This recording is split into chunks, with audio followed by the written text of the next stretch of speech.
Welcome to The Life of Hair. My name's James Atkinson. Thank you for joining me in this week's episode. Now, for the first time ever, you joined me in my car.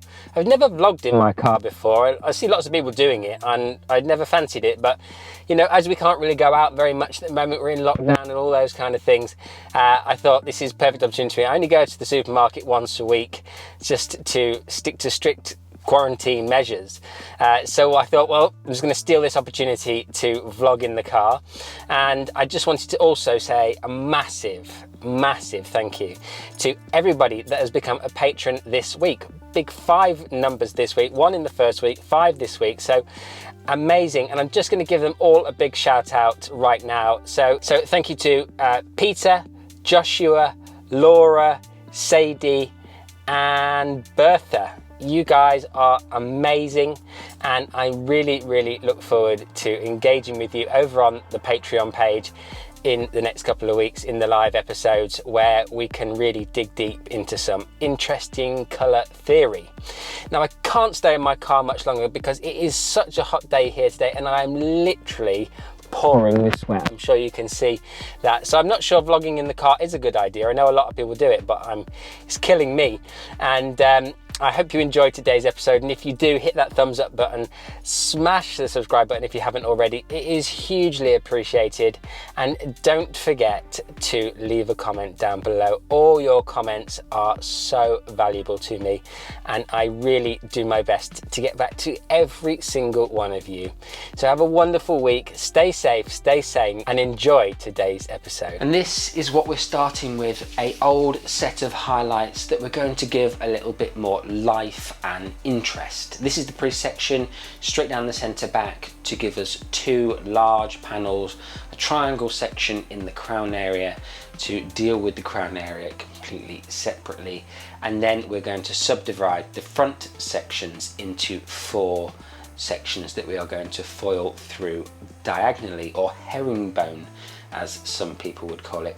Now we're going to whiz through these back sections because I'm sure if you've watched any of my videos before about highlighting, this information won't be all that interesting to you. But if you're new to the channel, then welcome, and if you would like to know more about my foiling techniques, then do head over to my channel and then click on to the playlists, and there's loads of foiling tutorials on there and how I put foils in and all different weave styles, etc. So do check that out, and I will also link that at the end of this video so you guys can go over there and check it out. But you know, standard thing here, utilizing horizontal sections for maximum coverage so that we can put less foils in and get the job done more effectively, more quickly, and ultimately earn more money. Horizontal sections just fall naturally and we cover more hair with them in less time. We're using a regular weave in these back 2 panels. It's really important that we understand in this back section, generally speaking, there's no prizes to be won for the finest highlights. There's such a lot of hair in the back that using ultra fine highlighting techniques really doesn't benefit us, unfortunately. I know as hairdressers we can be a bit of a perfectionist and want to do these super duper dainty highlights all the way through, but in my experience, you know, the clients don't necessarily appreciate the level of work that you've put in to get those highlights in really super fine in these back sections. Where you want to concentrate those super fine sections is where the client will appreciate them. In the front, around the hairline, in the crown, you know, places where clients sit and stare at themselves. Now, I've incorporated this crown section very specifically because a lot of people in my previous videos have said, what about the crown, James? What do you do about the crown? Because, you know, I've skipped over it. So I wanted to just specifically talk about it. I keep my sections on a 45-degree diagonal, and I tend to do this with most, if not all, of my foiling sections. This is to keep the crown area, an area on the head that splits naturally, looking very soft and beautiful. Also, because we're working on the diagonal, lots of people will also ask me what happens when we come to the corner when we work on diagonals, we'll always leave ourselves little triangles of hair. What I tend to do with that little triangle in this particular instance is just incorporate it into one of the front sections. You'll see me do that in just a second, and that will give you a better understanding of how I deal with that little piece of hair. You can see my weave style has really drastically shrunk down compared to what I was doing further down the head on that crown area. Now I'm just going to quickly go over the front 4 sections, and the reason I've done that is because I wanted to show you that if you look at the crown area now, I've just incorporated that last piece of hair off the crown area into this top section, and that's how I deal with it. So when you're working in these detail areas, really concentrate, guys. You know, if you have to stop talking to your client for a minute just so that you can focus on these key areas, then go for it. They'll appreciate it. You know, they've come to you for a surface. Yes, they want the conversation, but what they ultimately want is a beautiful set of highlights. Now these first 2 foils I tend to do pretty much back to back with only the finest slither of hair in between my foils. This is for a very specific reason, and because most blondes want to feel and see quite a lot of blonde. And if you keep these first 2 foils super fine, and I cannot stress that enough, we'll talk about that in a second, but if you keep these first 2 super fine and super close together, it will just create a little bit more blondness right where the client will see it, and that will take away from the fact that actually with a lot of these techniques, and certainly 95% of my clientele now that have highlights, I have created a much softer, much more spaced out highlighting techniques. Whereas in the past, obviously everyone's coming in with hair that's highlighted to death, where there is basically no spaces in between the foils virtually, and hundreds of foils are going in. Now, the analogy that I like to use on this one is if I asked you to take a paragraph out of a book and highlight the word "to," would you then just fill in pretty much the whole page and say, there we go, I've highlighted the word "to," but I've unmercilessly coloured in the whole page? Of course not. You would highlight the word "to" and give it back to me. This is the same thing. We are using highlights to naturally accentuate what God gave this client, and that will always grow out more beautifully, more seamless, and look like it's a much more careful and professional job. Now this particular foil that I'm placing, if you were watching, is just slightly further away from the foils that I put in on the hairline, but now the spaces are going to get indefinitely bigger from this point on, probably around 7 to 10 millimeters in space apart. And it's really important that you do this, as we were just saying about, these are highlights. We're not trying to change the natural color. That's left for like platinum card techniques, full head bleaches, and techniques that are deliberately designed for putting in a lot more foil and changing the hair color completely. Because one of the things that you see a lot is clients come in with a build-up of highlights, and then you're putting in lowlights, and you know, messing around, the lowlights fade and they go warm or gingery or brassy or whatever term people use, and then, you know, always in this cycle of trying to combat the amount of foils that you're actually putting in the hair. So don't put so many foils in, and then you don't have to do all that. Now this little triangle of hair that you see there, I just leave. Lots of people ask me about that, I just leave it. On to the money piece. Now this is the coup de grace, piece de resistance for most of my sets of highlights. And this is where I get my clients to go from really highlighted hair into something a bit softer and a bit more easy to maintain. We'll talk about maintenance of highlights in just a second. For me, this technique is the one. Now the first foil that I put in was bang on the hairline. We'll look at that in just a second.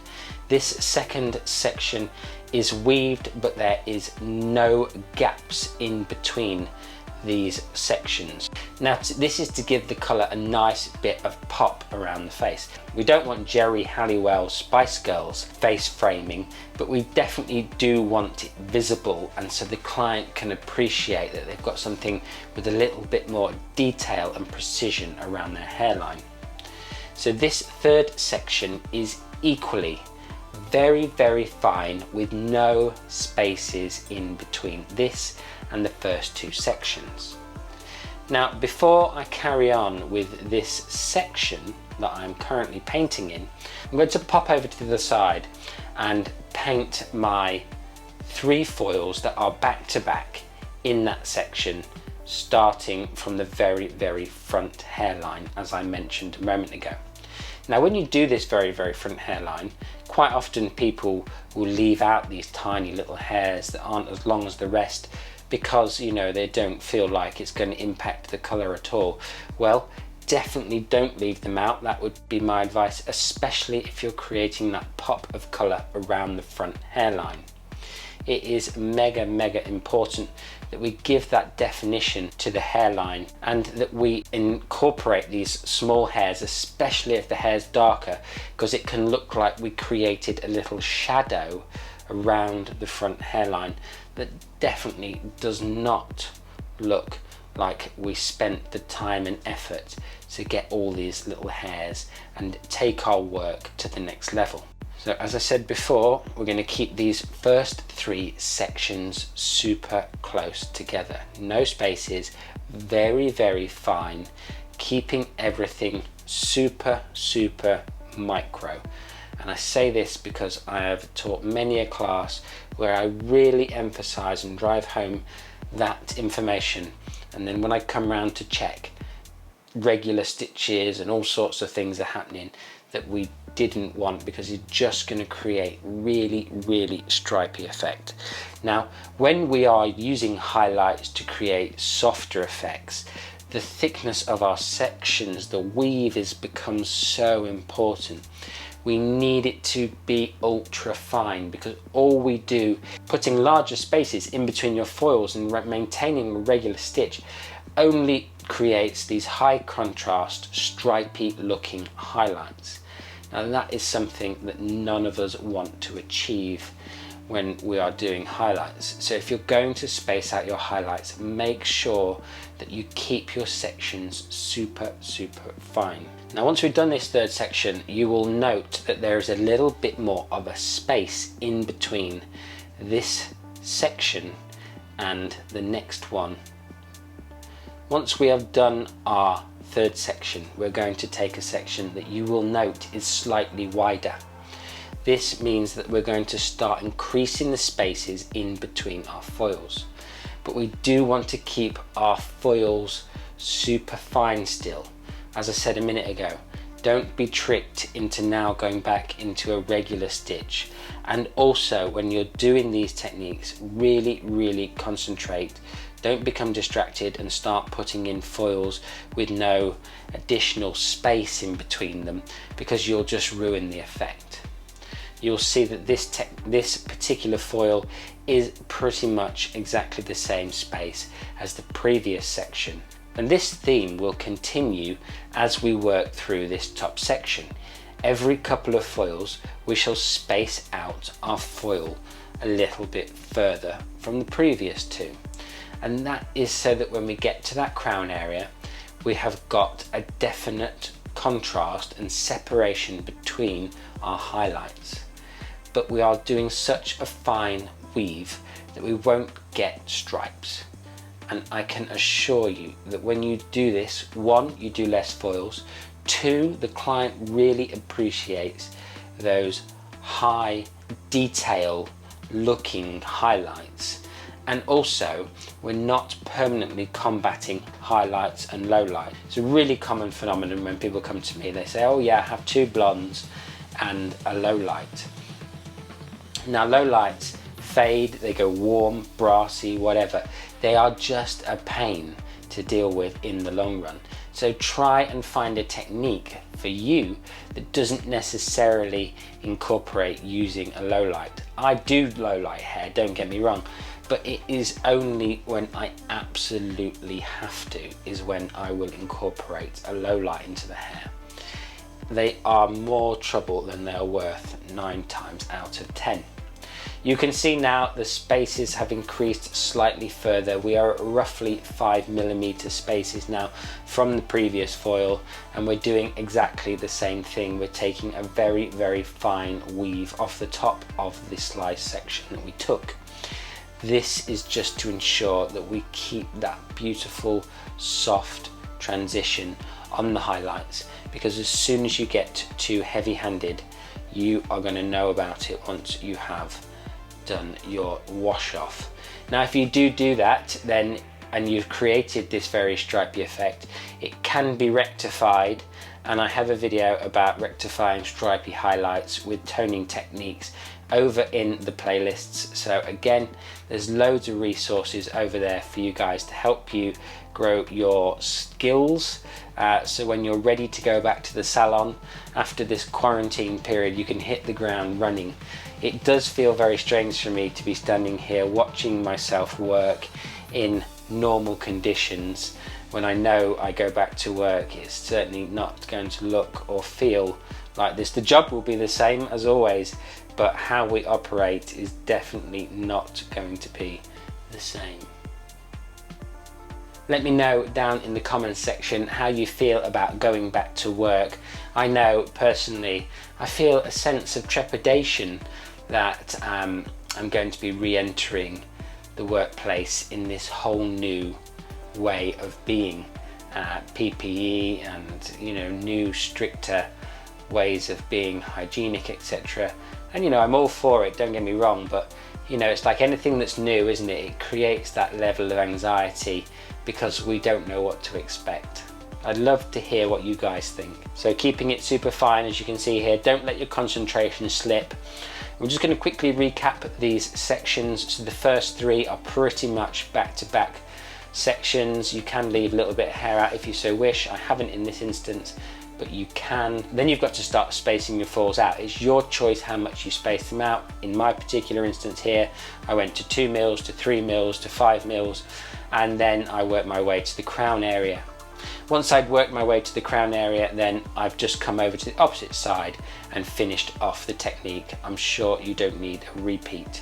This is the look before we tone it at the basin, and I'm just going to section off the money piece area around the front, and I'm going to let my general toner, which is Redken Shades EQ 9NB, process without incorporating the money piece. And in that Redken Shades EQ 9NB is some crystal clear, which is to make it 2 shades lighter, so it will be a level 11 tone, not shade, because there's no such thing. And then around this front hairline we've got exactly the same colour, but we're just not going to allow it to process for as long.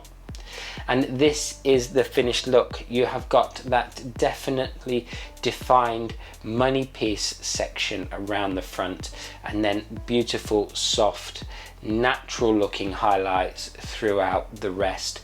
And this just gives everything a beautiful, natural feel for me. And I would prefer to do this look for highlights every single day of the week than go in and putting in hundreds of foils and creating what would be a blanket blonde effect. I hope you found this tutorial interesting. I hope you've taken some little tips and tricks away with you. Do look after yourself, stay safe, stay sane, and I'll see you again